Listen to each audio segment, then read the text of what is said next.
Bem-vindos a mais uma análise aprofundada. Hoje o foco é a política externa americana recente, né? Especificamente essa tensão com a Rússia sobre a Ucrânia e como isso bateu nas alianças antigas. Exatamente.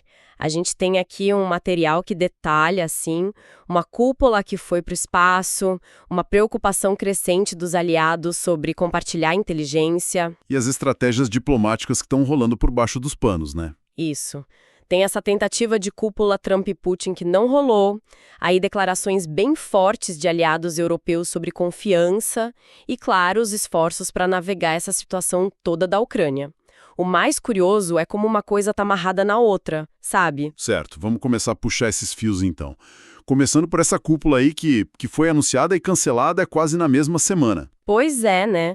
Existiam planos para um segundo encontro Trump e Putin, mas durou pouco. E qual era a ideia? O que a equipe do Trump achava que ia conseguir? Olha, pelo que consta, eles achavam que dava para convencer o Putin a recuar daquela posição mais radical, sabe? Aquela de exigir o controle total do Donbas, mesmo das partes que a Rússia nem tinha conquistado. Uma meta bem ambiciosa, para dizer o mínimo. E do lado ucraniano, o que o Zelensky tinha conseguido, assim, colocar na mesa para o Trump considerar? O mínimo que o Zelensky tinha feito o Trump pensar a respeito era um cessar-fogo, tipo congelar as linhas de combate onde elas estavam. Era bem diferente da exigência russa. Um abismo, né? E onde foi que a coisa desandou? O que fez essa cúpula não sair do papel? O ponto de ruptura, assim, parece ter sido uma ligação, uma conversa preparatória entre o Marco Rubio, que na época era secretário de Estado, e o chanceler russo, o Lavrov. Ah, e o que aconteceu nessa ligação? Quando o Rubio tocou no assunto de discutir um cessar-fogo, bom, a resposta do Lavrov foi um não bem redondo. Não categórico. Exatamente. Ele diz que a Rússia não aceitaria isso de jeito nenhum.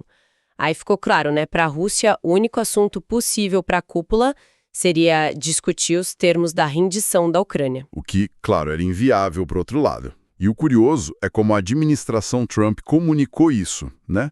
Não foi bem um falhamos. Não mesmo. O relato que a gente tem aqui até só é um pouco irônico. A Casa Branca soltou uma nota dizendo que a conversa Rubio-Lavrov tinha sido tão excepcionalmente bem-sucedida. Bem-sucedida. Pois é, tão boa que nem precisava mais de uma reunião presencial entre eles. Que jeito estranho de descrever um impasse total sobre o que discutir, hein? Muito estranho. E a nota ainda dizia que não tinha planos imediatos para um encontro Trump-Putin. Foi, assim, claramente uma tentativa de salvar as aparências, né? Mas que na prática mostrou que a influência do Trump ali na questão ucraniana era limitada naquele momento. Voltar ao estaca zero. E essa dinâmica toda parece que teve consequências além da relação EU-Rússia, certo? O material que a gente está vendo aponta para um desgaste na confiança dos aliados. A Holanda, por exemplo, foi bem vocal sobre isso. Sim, esse é um ponto-chave. Os chefes de inteligência da Holanda, o civil e o militar, deram uma entrevista juntos, o que já é algo, né? Expressando uma certa reserva. Reserva em que sentido? Em compartilhar informações com a administração Trump. Citaram a politização da nossa inteligência. Parece que a coisa ficou mais séria depois da demissão do chefe da NSA americana, o Timothy Hale. Ah, teve essa demissão. E eles disseram algo específico sobre isso? O diretor da inteligência militar holandesa, Peter Hanes, foi bem direto. Ele disse: "É verdade que tomamos essa decisão e, às vezes, não compartilhamos mais coisas." E especificou que isso valia principalmente para a inteligência sobre a Rússia. E o chefe da inteligência doméstica lá concordou? Sim, o Eric Ackerbom. Ele falou que estavam muito alertas à politização da nossa inteligência e à violação dos direitos humanos. O texto até especula que essa menção a direitos humanos podia ser sobre várias coisas, talvez até incidentes no fronte ucraniano. Nossa, isso é bem forte vindo da Holanda, né? Sempre foram parceiros próximos dos Estados Unidos em inteligência. O caso Stuxnet contra o Irã é um exemplo clássico dessa parceria antiga. Exatamente, lembra disso. Agentes holandeses foram cruciais naquela operação com o Stuxnet, lá para 2010. Isso mostra o nível de cooperação que existia. Tem até uma citação boa aqui de um eurodeputado holandês, ex-chefe de cibersegurança, o Bart Goldhuis. O que ele disse? Ele falou algo como: isso mostra que muita cooperação de hard power, força militar, se baseia em soft power, influência, valores, confiança e valores. Não dá para ter um sem o outro.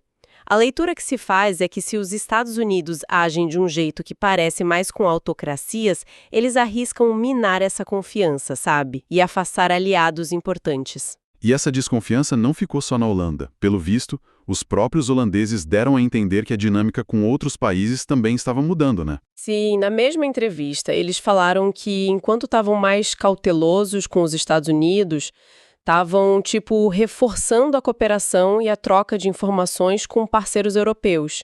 Citaram Escandinávia, França, Alemanha, Reino Unido, Polônia. Quer dizer, confiavam mais nesses para lidar com a informação sensível. É essa a ideia.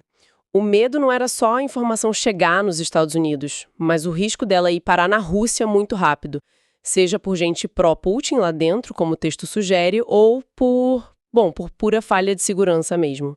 E mencionam até uns incidentes de segurança meio preocupantes, né? Como tentativas de acesso russo. Sim, o material relembra uns relatos sobre tentativas de login russas em contas de administrador que foram criadas num processo interno meio caótico. E ainda teve a decisão do Rubio, como secretário de Estado, de acabar com o escritório que coordenava justamente essa troca de inteligência com outros governos. Perdeu-se gente com experiência ali. Complicado. E isso tudo deixa o Reino Unido numa saia justa danada, né? Porque a relação de inteligência deles com os Estados Unidos é muito, muito profunda. Os Five Eyes. Sem dúvida. Essa tensão já tinha sido notada antes, lá por abril, quando os Estados Unidos deram uma pausa na troca de inteligência de campo de batalha com a Ucrânia.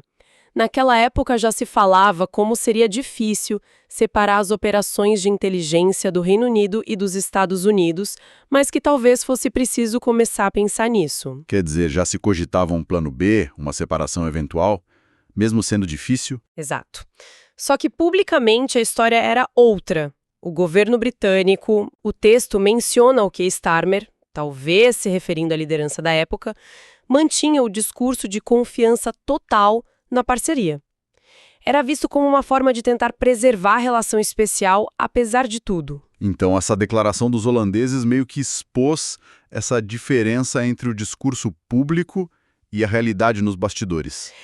Parece que sim, jogou luz nesse contraste, né, entre a fachada de confiança que alguns mantinham como Reino Unido e a cautela que parecia estar crescendo por trás das cortinas, pelo menos segundo essa análise que a gente tem. Mudando um pouco de assunto, mas ainda nessas tensões, a própria escolha do local para aquela cúpula que não aconteceu. A Hungria também deu o que falar, né? Deu sim. Escolher a Hungria com o Viktor Orbán, que é visto como mais alinhado à Rússia, causou um mal-estar na Europa. Um diplomata da UE chegou a dizer anonimamente algo tipo: ninguém gosta disso, estamos todos sorrindo amarelo, dizendo que tá tudo bem.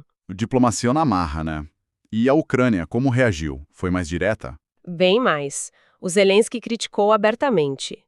Questionou ser adequado escolher um lugar cujo líder, segundo ele, bloqueia a Ucrânia em tudo. Falou que tinha muitas outras opções neutras. Suíça, Áustria, Vaticano, ou até Arábia Saudita, Catar, Turquia. E de quem partiu essa ideia da Ucrânia? A fonte atribui ao enviado especial do Trump, o Steve Witkoff. E a análise sugere que a intenção era meio que dar uma força para o Orbán, que é aliado do Trump, num momento bom para ele perto das eleições húngaras. No fim, o Orbán ficou sem a cúpula para sediar. Mas apesar desses tropeços, dessas tensões todas, a busca por saídas diplomáticas não parou, né?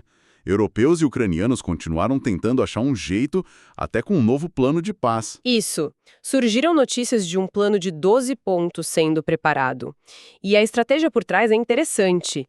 Ele teria sido meio que modelado naquele acordo de paz para Gaza que o próprio Trump tinha apoiado. Ah, então a tática era apelar para o ego do Trump?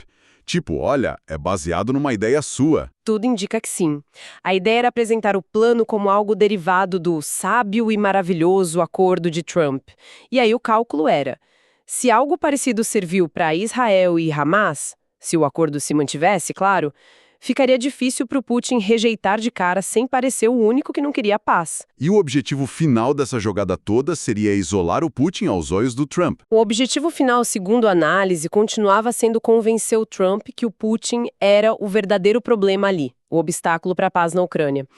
A aposta era que, se a Rússia rejeitasse um plano inspirado nele, o Trump finalmente se voltaria contra o Putin. O material parece um pouco cético se isso ia funcionar, mas reconhece que era a tática que tinha na mão, né? Sim, tem um comentário tipo, parece que não aprendem com a experiência, mas ao mesmo tempo nota que europeus e ucranianos não tinham desistido de jogar com a personalidade do Trump. É um reconhecimento meio pragmático das ferramentas que eles tinham ali, né? Isso meio que sugere uma duplicidade contínua nas relações. Fingir que tá tudo bem, mas agir com cautela. Essa é a impressão que fica. Os serviços de segurança podiam fingir que estavam compartilhando tudo, mas segurando o que era crítico. Os líderes políticos podiam continuar elogiando o Trump em público, mesmo sem acreditar muito. É um retrato bem complexo da diplomacia funcionando sob pressão e desconfiança. E para fechar essa parte, a análise faz uma comparação histórica bem ácida para mostrar o nível de absurdo percebido. Faz sim, bem forte. Compara a nomeação do Steve Witkoff, que não tinha histórico diplomático claro como enviado para a paz, com a história do imperador Calígula nomeando o cavalo cônsul. É uma forma de dizer o quão surreal a situação parecia para alguns analistas. Então, para a gente amarrar tudo que a gente viu hoje, a análise traça um cenário de relações internacionais bem tensas. Uma cúpula que morre na praia, aliados importantes falando abertamente que não confiam mais em compartilhar inteligência e estratégias diplomáticas que parecem mais focadas em personalidades do que em princípios ou interesses comuns. Exato. O grande tema que costura tudo isso é a erosão da confiança, né?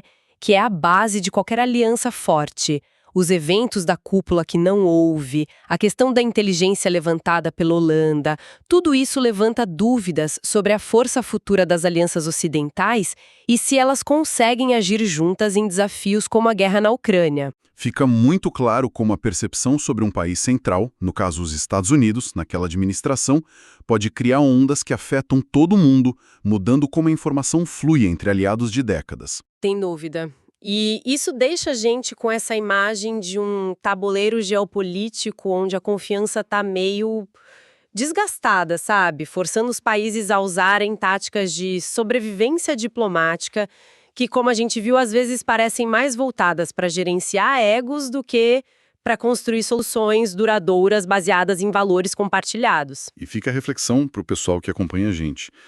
O material sugere um cenário onde a dinâmica entre líderes, a percepção de que a política interna está contaminando tudo, pode pesar mais do que décadas de cooperação estruturada.